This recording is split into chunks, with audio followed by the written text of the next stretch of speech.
Good morning, Mr. Holland, Mr. and Mrs. Day, trustees, parents, alumni, grandparents, and most importantly, the class of 2018.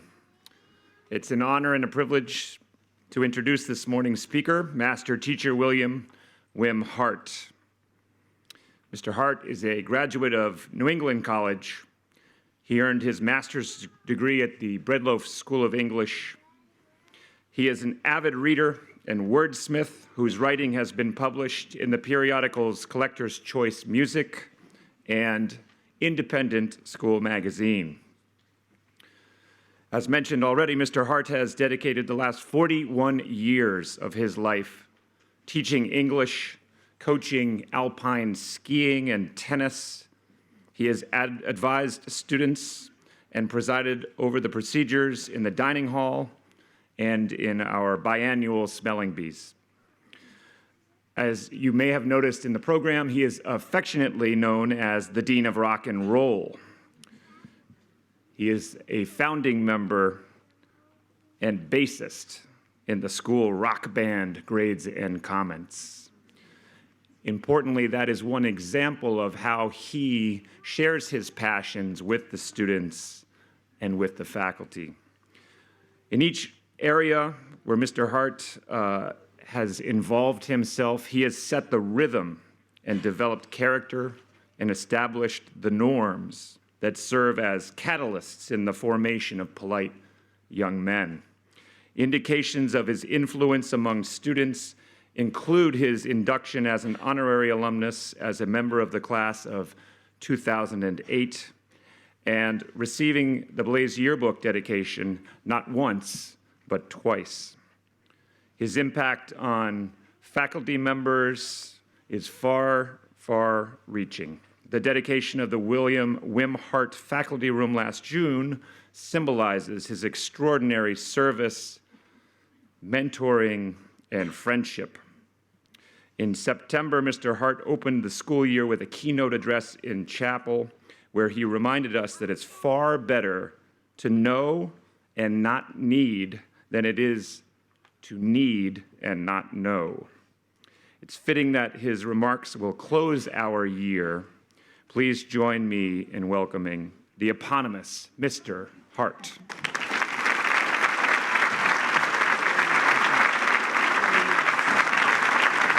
Very nice.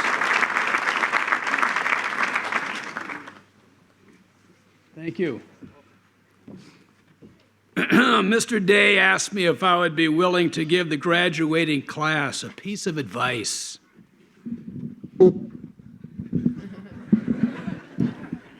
The first was to make sure the microphone is at the best level. One piece of advice, that's JV. I'm going to give you 3 pieces of advice because today, you're all varsity. The first piece of advice, get to know the people in the background. Down in the Turner Arena, we have some of the best indoor courts of any school in the Lakes region. When you return to school after the fall long weekend, they're gone. In their place is a beautiful hockey rink ready for your preseason free skates. Some of you may think the tennis court and hockey rink elves came in one night and made this magnificent, magical change. I'm sorry to tell you, you're wrong. It wasn't magic, but the hard work of the maintenance and athletic department crews that worked for hours and hours for many days, rolling up the courts, hanging them on the wall, putting in the boards and ice to get the rink ready for you. The tennis court and hockey rink elves were non-existent again when during spring vacation, the hockey rink mysteriously disappeared, and in its place, you found those best indoor courts in the Lakes region. The goalposts, the soccer goals, and the lined fields didn't magically appear one day in the fall. These same crews worked hard again to make all the fields ready for your first practices. When you were at the salad bar and saw and tasted all the fruits and vegetables that had been beautifully sliced and diced. That wasn't magic. When fruits and vegetables come to Cardigan, they are whole. If you split a pineapple or watermelon in half, their insides are not already sliced and diced. You may not realize it, but there are no fruit and vegetable elves in the Commons either. The kitchen staff, day after day, week after week, and in some cases, year after year, put in countless hours of preparation so we can waltz in 3 times a day and have meals with more variety than you will find at other institutions. How many of us have had to shovel snow to get to breakfast after a storm? The snow shoveling elves are sleeping in when our maintenance crew are hard at work very early in the morning, getting the roads, pathways, and stairs ready for us to use. I lived on campus for 9 years, and I don't think I even owned a snow shovel. We are very spoiled here by all of the crews who are working behind the scenes for us. How many of these people can you call by name? These hardworking men and women do so much for you. Out of respect for their efforts, you owe it to them to know their names. There will be a time in your future when you are one of those people behind the scenes. How will you feel when someone you work for asks you to do something or just says good morning and calls you by name? I can tell you right now, you're going to feel great. My second piece of advice is what I call staying the same. By staying the same, I do not mean not maturing or changing your opinion on things. As my great hero Muhammad Ali said, a man who thinks the same way at 50 as he did at 20 has wasted 30 years of his life. What I mean by staying the same has more to do with one's personality or character. I can remember more than once when I was about your age, going with my parents to meet some friends of theirs who just happened to have a son my age. Usually it turned out that he was either 2 years younger, sometimes not much fun, or 2 years older, seldom any fun. At 14, I remember a huge difference between hanging out with someone who was 12 or 16. Now that I'm 69, hanging out with a 67 or 71-year-old doesn't bother me quite as much. Anyway, the scene would play out like this. My parents would introduce me to their friends, the Browns, and their charming son, Charlie Brown. We would all chat for a while, Charlie smiling and adding to the conversation comfortably. After a few minutes of chit-chatting, the hostess would say something like, "Wim, what have you been doing this summer?" I'd answer, "Well, I've been shooting a lot of arrows with my new bow, and I have just started to build a treehouse." "A treehouse? How marvelous," Mrs. Brown would say. "Charlie has a beautiful one in the woods. Charlie, take Wim out to see your treehouse." "Sure, Mother, that would be fun," Charlie would add with a smile. So off we would go, and as soon as we got out of earshot of the adults, Charlie would turn into a completely different person. He would try to impress me with vulgar language and brag about all the stuff he did at his school and cool stuff he had gotten past his stupid parents at home, knowing I would never know if they were true or not. Once in the treehouse, he would go straight for the cubbyhole he had built and pull out a pack of cigarettes and matches. "Who is this guy?" I would say to myself. "Is he the Charlie I met earlier with his parents or the one in his treehouse?" It's hard to respect a person who changes his or her character depending on the company. On the other side of the coin is John, my best friend since first grade. I still see John once or twice a year, and what I most respect about him is that he has always been the same guy. Whether playing catch at his house in 5th grade, going to places with his parents or my parents, going on skiing trips when we were in school and then at college, or out in the world for the first time on our own, and when we both got married, I always knew that when I would see him, that he would be the same genuine best friend, John. Sort of a what you see is what you get. Unlike the Charlie Browns of this world, John is the same person no matter where we go or what we do. He has my utmost respect for always exhibiting this important trait. Don't worry about trying to impress or be a chameleon, changing your colors depending on the situation. You're all just fine the way you are. Stay that way. The third and final piece of advice is to keep your sense of humor. Most of you read some of the stories in Lawrence Gonzalez's great book, Deep Survival. Deep Survival is a collection of stories about mountain climbers, sailors, and adventurers who all found themselves in a predicament which should have killed each of them. Miraculously, they summoned their dire situations and lived to tell their tale.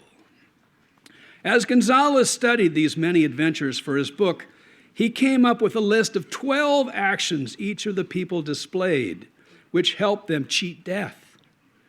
What is the second act on the list? Use your sense of humor. One of the more horrific stories takes place in the Peruvian Andes in 1985. Joe Simpson and Simon Yates summit a very dangerous rock face, and on their descent, Simpson falls and drives his lower leg up through his knee. Ouch. Yates tries to lower the partner down by rope harness. Simpson's broken leg banging against the rocks as he is being lowered. A big ouch. Finally, Yates gets to a point where they would both die if he did not cut the rope and let his climbing buddy fall where he may. He summoned up the courage to cut his friend free. Simpson's rope is cut, and he falls into a crevasse. Miraculously, he does no further damage to himself as he lands on soft snow and his backpack. Picture this man. He has his lower leg shoved through his knee and finds himself alone in a crevasse.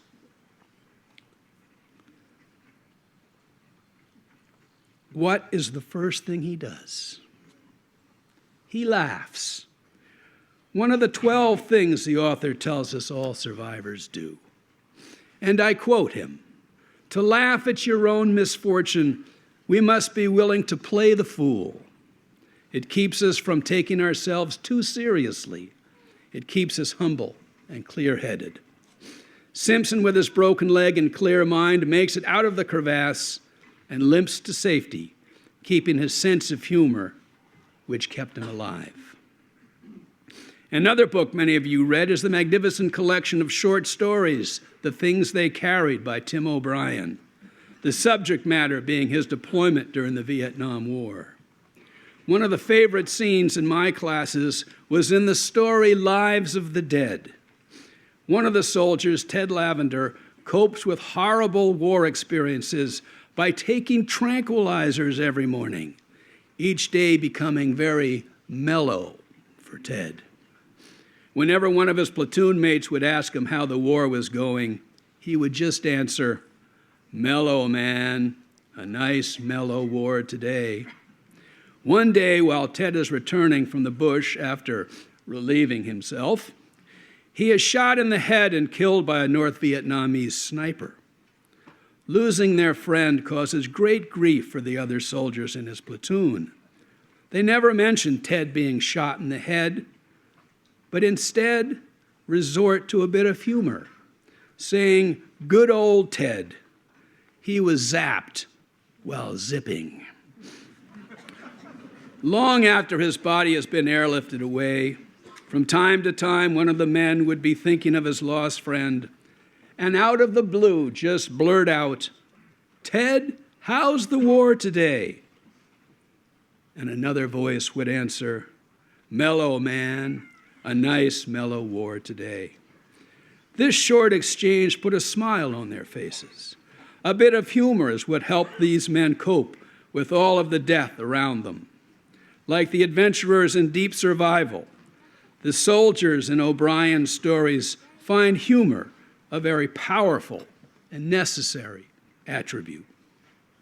I don't know if you will ever climb mountains in Peru, and I hope you are never a soldier fighting an invisible enemy in the jungle somewhere, but I hope if things are looking dim, your sense of humor will make its appearance. So there you have it, my 3 pieces of advice.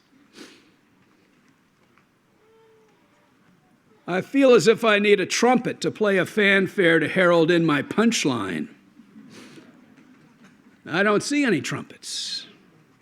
There's a bagpipe somewhere, but it's not filled with air and ready to be played. Wait a second. Plan ahead, boys. Plan ahead.